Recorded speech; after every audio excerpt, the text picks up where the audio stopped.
Hi,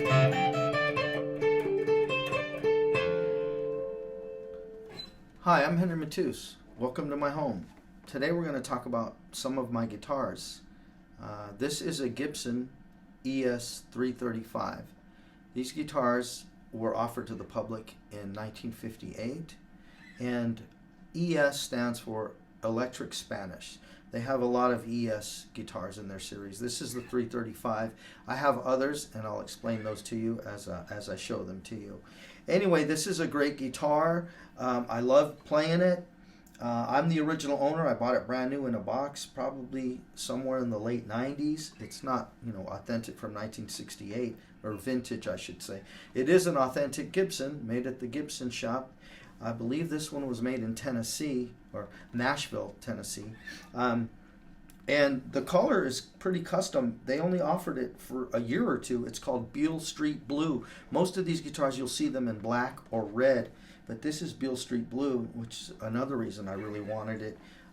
It's really cool. But a lot of great guitar players play these. You'll hear them on several records and classic songs, classic recordings, great albums. Alex Lifeson from Rush used to play a white 335. And from what I've read, Eddie Van Halen used to play a 335 before Van Halen got their record contract. So when they were playing backyard parties and they were playing clubs in Hollywood, he had a 335.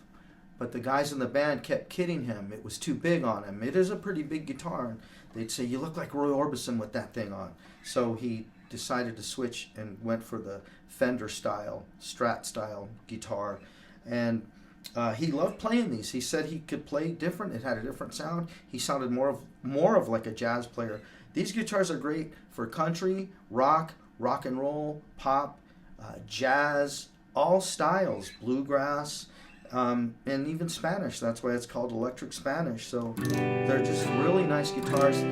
I used to play it a lot, but then they came out with an ES339, which I'll talk about later. This is 335. It's bigger. It's heavy. It's heavy to be on stage with for more than 2 or 3 sets. It starts to get heavy and your back starts to hurt. It's got a maple block going through it, and then it's got hollowed out chambers. So these are one of the best guitars ever made, without a doubt.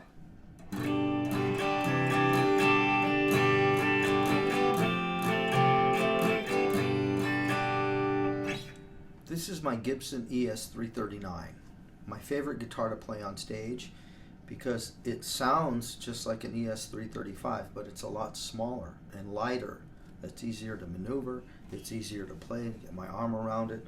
It has a maple block going through it, just like a 335. It has the same pickups and electronics as a 335, so it sounds just like a ES335, but like I said, it's smaller and lighter, which makes it easier to play. And this is a ES339. These, I believe, they started making in the late 90s, and it's kind of a derivative from what they had, a custom shop. They had a CS 336, and it was this exact size, but CS means custom shop, so it was very expensive.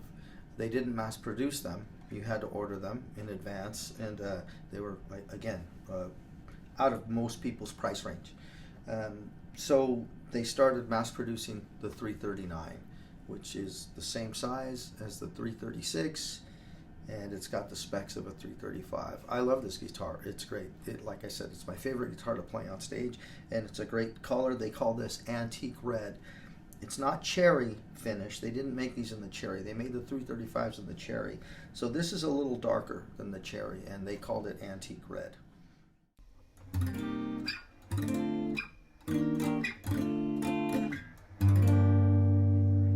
Hi, this is my Gibson ES137, and ES again stands for Electric Spanish. So Gibson Electric Spanish 137. It's based on basically a Gibson ES135 combined with a Gibson Les Paul, believe it or not. It's a lot bigger than a Les Paul. Doesn't really look like a Les Paul, kind of the same shape, the one cutaway here, but it has the pickups and the electronics of a Les Paul. And then basically the body hollowed out F-hole chambers here of a 135. This guitar, the 137, they were making them between the years 2002 and 2013. This has a really cool tobacco sunburst finish. It does look like a ES 175, the one guitar that Steve Howe from Yes used to play. But the 175 is a lot thicker. It's almost twice as thick as this. And the 175 was made mainly for jazz, although Steve Howe played rock, jazz rock, fusion, progressive rock.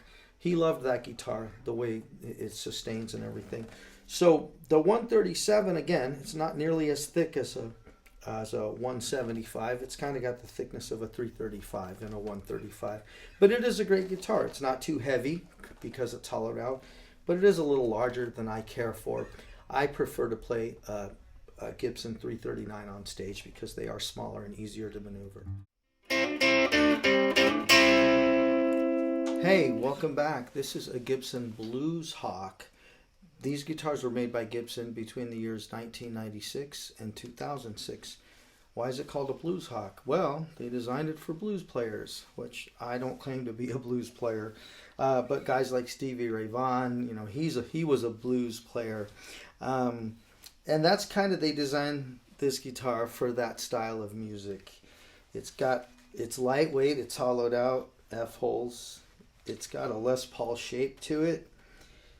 These look like P90s. They called them Blues 90s, so they designed them a certain way, a specific way. I don't know too much about that. It's a cool guitar. It looks great.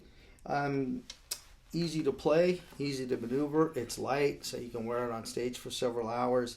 What else about this guitar? It's got a set neck, and the strings you put through the body, which is something Gibson doesn't do very much of. This is kind of like a Telecaster style, a Fender Telecaster style.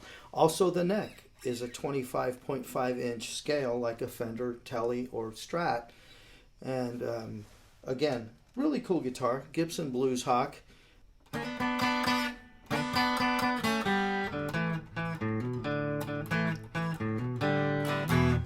This is my Gibson Tennessean.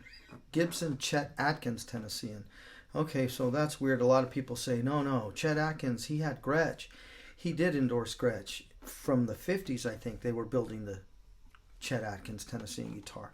I don't know what happened, but from 1990 to 2005, Gibson was making the Chet Atkins Tennessean.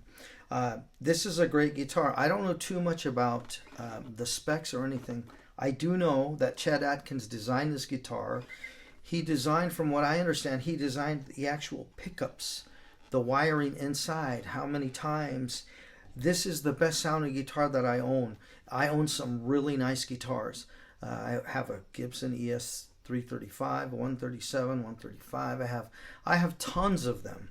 But this Chet Atkins Tennessean is the absolute best sounding guitar. I used to play it on stage, but then I got worried that what if it got damaged? It's such a great guitar. So I don't really play it on stage anymore. Plus it's kind of large, like a 335. Hollowed out F-holes, chambers. I love using it in the studio. It sounds great, like I said. It's one of the best sounding guitars for rhythm or leads. And then you could use these for country, rock, pop, jazz. These were made in, was it Nashville, Tennessee? Again, from 1990 to about 2005. So they're kind of rare. You don't see them too much. They were pretty expensive. It's a great guitar designed by Chet Atkins. Pickups were designed and the electronics, the whole thing. Excellent guitar. Anyway, this is the color. It's orange. I forget what they called it, but it's definitely orange. They also came in a wine red color.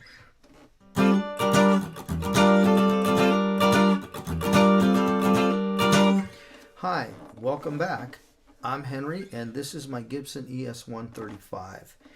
It looks like my Gibson ES 137 from a previous video.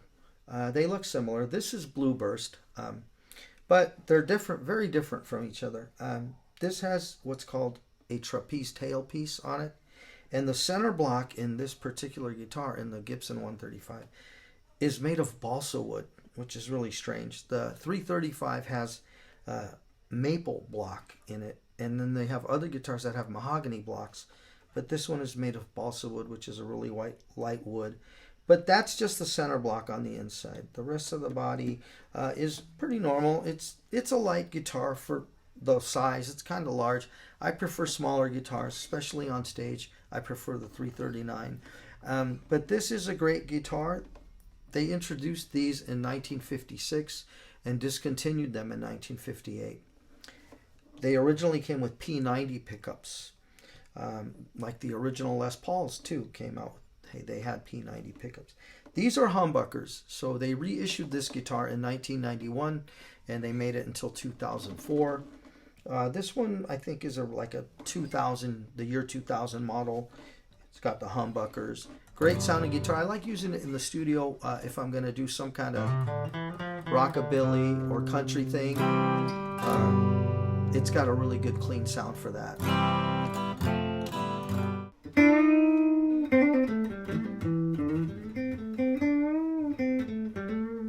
Hey, this is my Gibson ES Les Paul. Okay, so it's basically a Les Paul, but it's hollowed out. It has the F holes. Why did they do that?